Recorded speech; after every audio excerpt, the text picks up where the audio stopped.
Yang lain saya kasih tahu nih.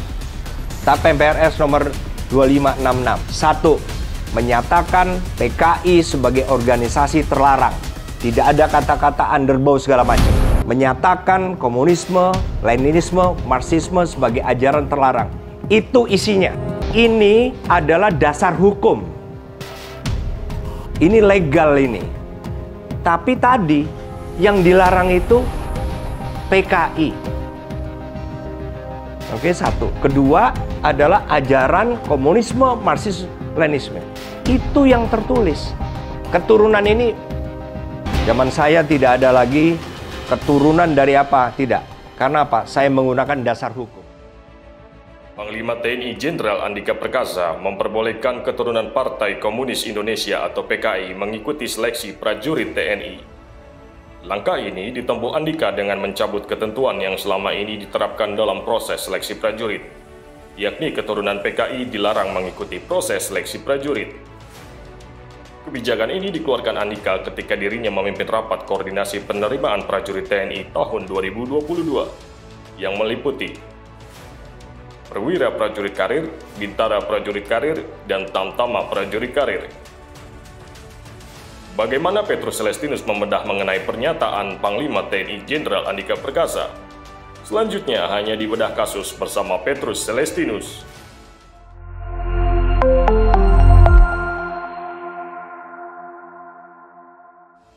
Bagaimana pendapat Tung Petrus terkait pernyataan Panglima Jenderal Andika Perkasa mengenai dibukanya kesempatan bagi anak keturunan PKI untuk mendaftar menjadi prajurit TNI? Ya, pernyataan Panglima TNI Jenderal Andika Perkasa itu sangat melegakan kita semua, bahkan disambut secara positif oleh mayoritas masyarakat kita.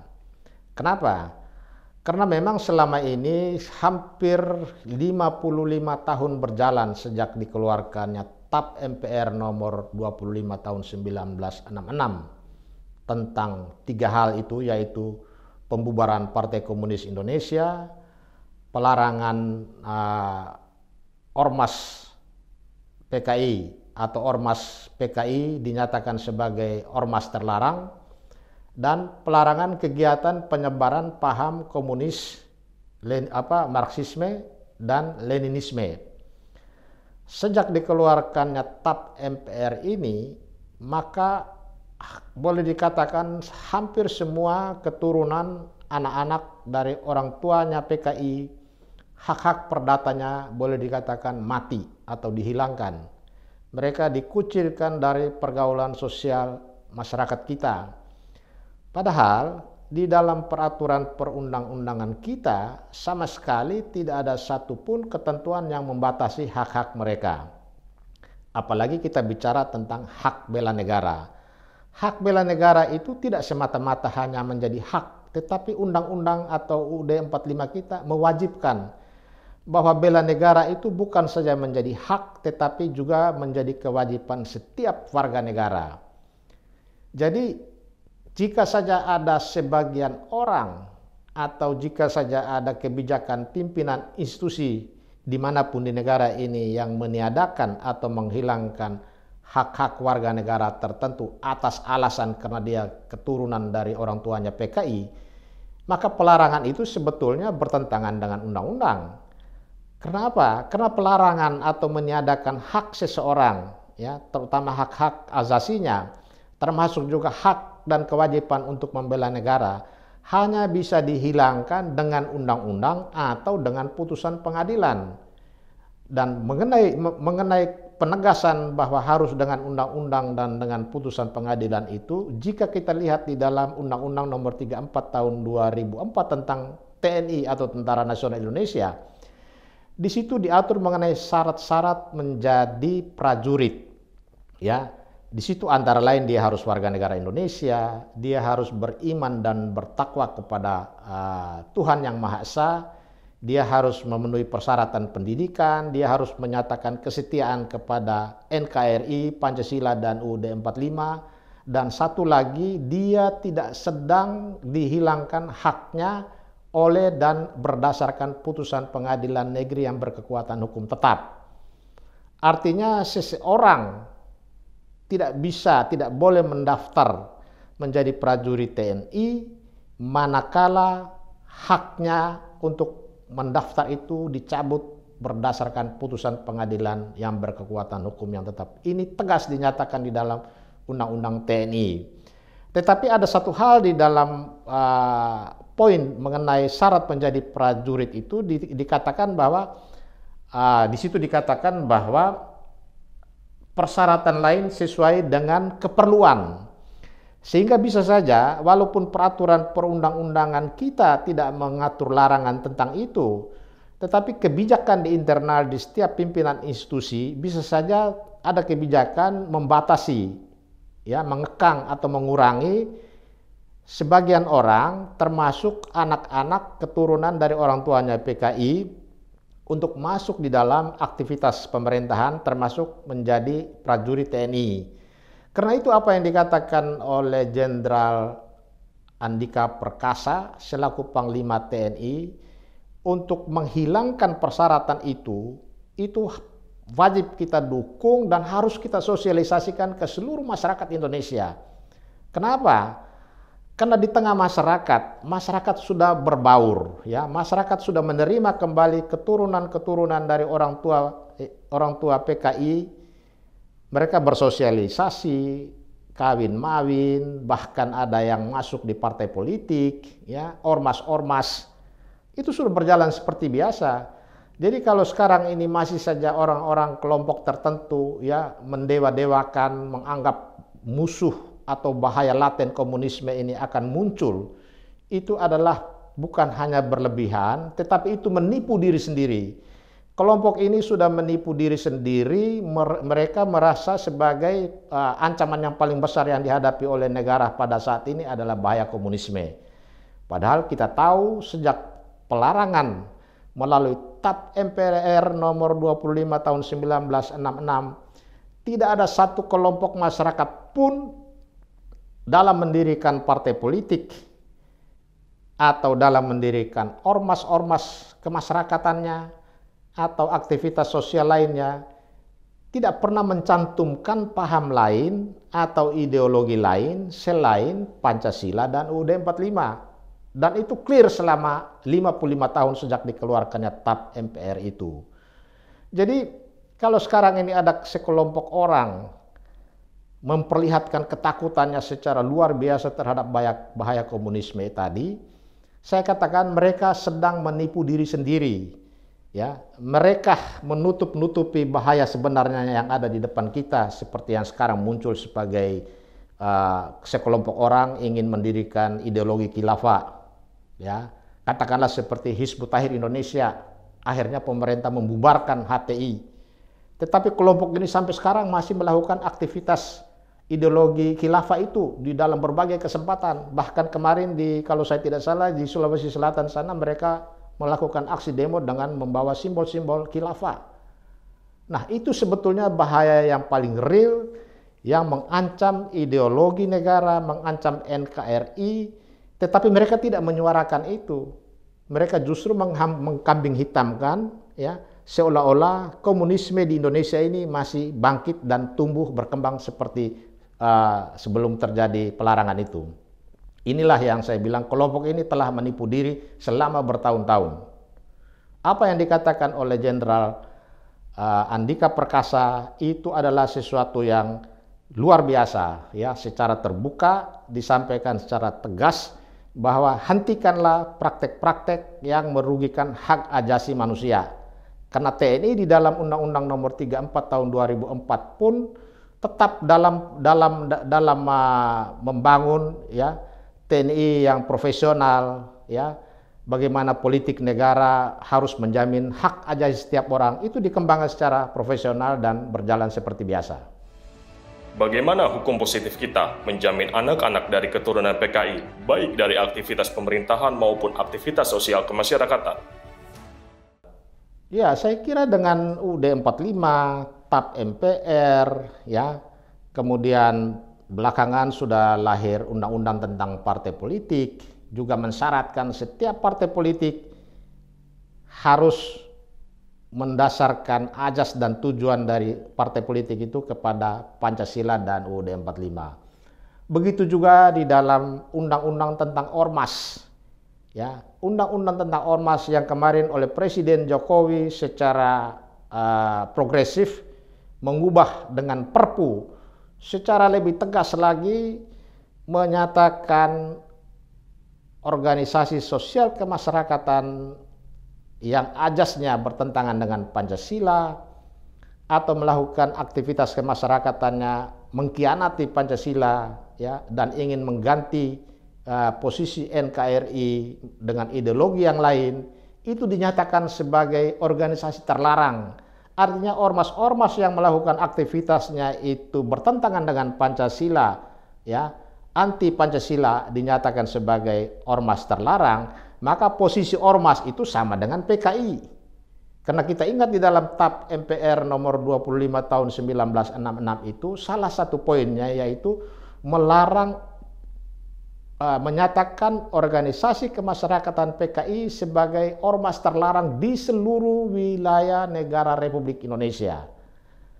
Jadi ormas HTI kedudukannya sejajar dengan PKI. Sehingga jaminan dari konstitusi, jaminan dari hukum positif, ya, jaminan dari hukum nasional kita sudah sangat cukup. Bahkan di dalam Undang-Undang nomor 34 tahun 2004 tentang TNI dikatakan bahwa dalam rangka melaksanakan HAM itu TNI harus bertindak berdasarkan kepentingan umum di atas kepentingan daerah, suku, agama, ras.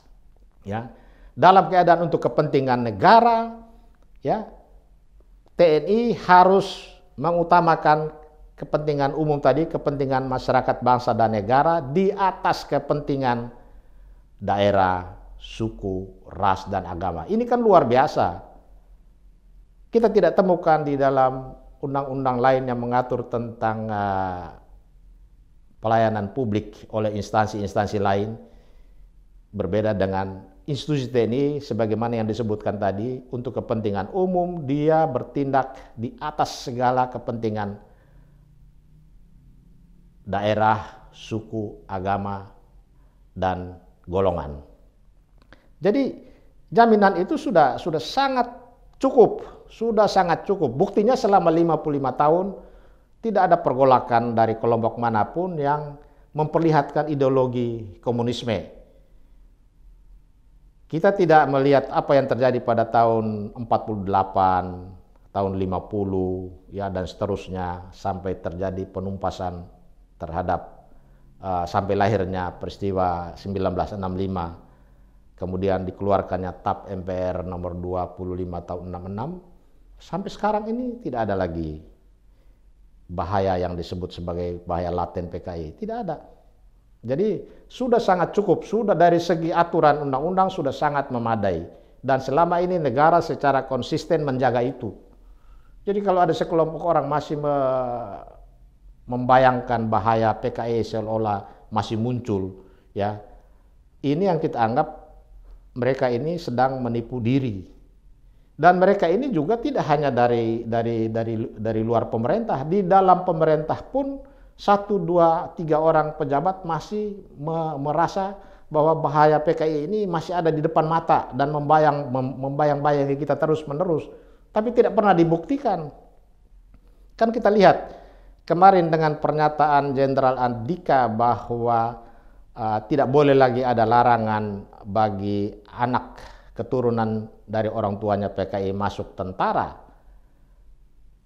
Ada 1, 2 pejabat tinggi negara yang juga menyatakan keberatan, bahkan protes.